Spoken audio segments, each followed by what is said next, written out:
Hola a todos. En este caso clínico de Clips for Vets hablaremos de Ricolino.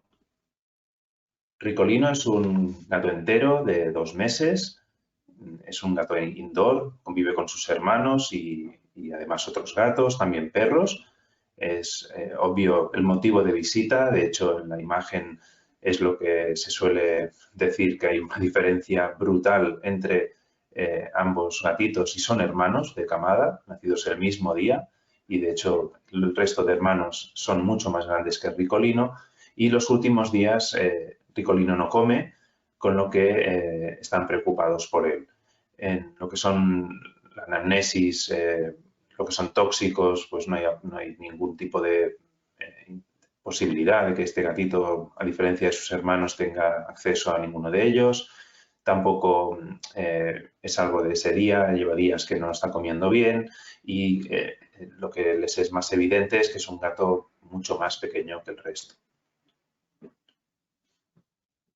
En el examen físico de Ricolino es un gatito de 500 gramos que no evidenciamos ninguna alteración en la exploración, no tiene tampoco hipertermia y se palpa el tiroides aumentado en la palpación de la región.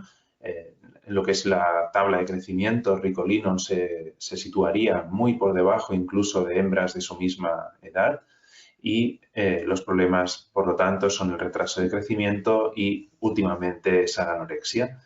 Las pruebas que recomendamos a sus cuidadores son una analítica sanguínea en la que haremos un hemograma, una bioquímica sérica, una T4 total y una TSH y un examen fecal en el que buscaremos parásitos que justifiquen la falta de crecimiento. En el hemograma, lo único que apreciamos ese día fue una anemia no regenerativa, una leucopenia muy leve, donde los glóbulos blancos se situaban justo por debajo del valor de normalidad y los neutrófilos también. En la bioquímica la urea estaba aumentada, 81, la creatinina estaba bien, las proteínas estaban un poco disminuidas a 4,7 y el colesterol estaba aumentado a 293, pero el resto de valores estaban correctos. Cuando se midieron tanto la T4 total como la TSH, ambas estaban alteradas. La TSH estaba a 3,93 cuando el margen máximo de este laboratorio es 0,6. Es la TSH canina, no es ningún error, simplemente es que no tenemos comercialmente disponible la TSH felina y hay una muy buena correlación. En la T4 total nos encontramos un valor que el aparato no detectaba, de 0,5, con lo que era un valor muy disminuido. Y mientras esperábamos estos resultados, hicimos una flotación, un examen microscópico de las heces donde no hubieron parásitos y un test negativo a tanto Giardia como Cryptosporidium. En tanto imágenes, fotos como vídeos de Ricolino, realmente el tamaño era muy desproporcionado en comparación a sus hermanos, que le doblaban en tamaño y además el cuerpo ya era distinto, era un gatito más chaparrote, si me permitís, con una cabecita más grande que el cuerpo en proporción y no había ninguna duda de que el crecimiento había sido muy distinto del de sus hermanos. Además, pues no, quizá en este vídeo no, pero se apreciaba un gatito un poco más lento de movimientos. El diagnóstico así fue de hipotiroidismo congénito y en este hipotiroidismo podríamos tener dos situaciones. Una en la que la hormona no se produzca o una en la que la glándula no esté presente. Cuando la glándula no está desarrollada se llama disgenesis tiroidea, no palparíamos bocio y es un error en el desarrollo de la glándula. Mientras que cuando tenemos una falta de producción de hormona le llamamos dishormonogénesis y básicamente es un error en el funcionamiento de lo que es una deficiencia de la peroxidasa tiroidea y ahí sí vamos a encontrar un bocio como intento de compensación que hace el cuerpo para generar más hormonas. Si hiciéramos una escintigrafía, pues el pertectenato lo captaría muchísimo ese bocio y podéis ver varias descripciones de Mark Peterson al respecto, en la que es muy evidente que una gammagrafía evidenciaría este problema. El tratamiento inicial de Ricolino fue a base de Leventa, que es levotiroxina, a razón inicialmente de 25 microgramos al día por vía oral que fuimos aumentando progresivamente, puesto que fuimos conservadores al principio por el poco tamaño del gatito y vimos que, como veréis más adelante, la respuesta no era la óptima. Aumentamos realmente hasta 100 microgramos cada 12 horas por vía oral. Hicimos seguimiento tanto de la T4 total como de la TSH. La T4 total se ha situado por fin en un valor de 3,7 en los últimos controles, o alrededor de este 3,7, y el aumento de la TSH al principio, que llegó hasta más de 12, pues se ha ido disminuyendo, pero lo máximo que hemos conseguido es una TSH de 2,43, cuando el máximo de normalidad, recordad que es de 0,6. La evolución de lo que es el valor de la T4 total ha sido la que veis en la gráfica, una evolución en la que al principio no conseguíamos apenas nada y luego conseguimos con la dosis última de 100 microgramos cada 12 horas un valor entre 3 y 4, que es lo que buscamos en estos gatos con hipotiroidismo congénito.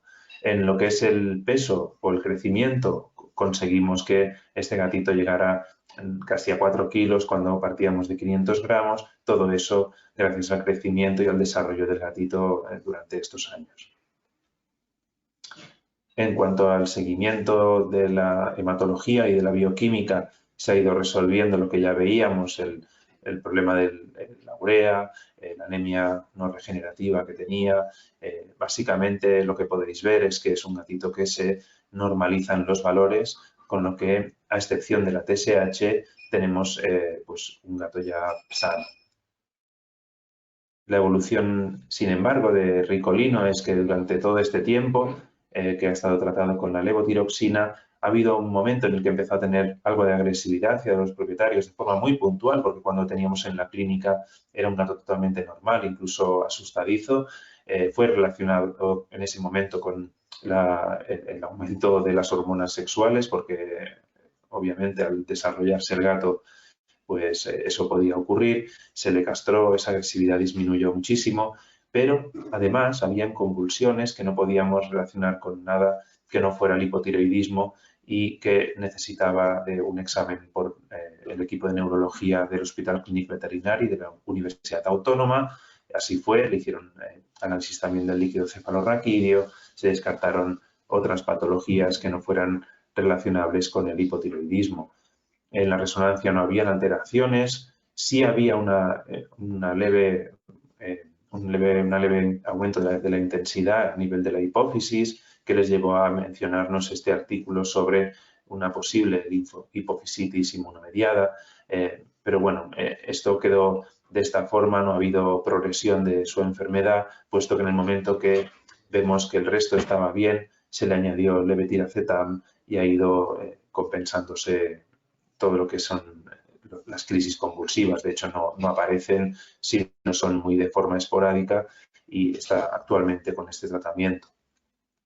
En cuanto a la discusión del caso, es muy evidente que hay otras causas de enanismo. No todos los gatos enanos van a ser hipotiroideos congénitos.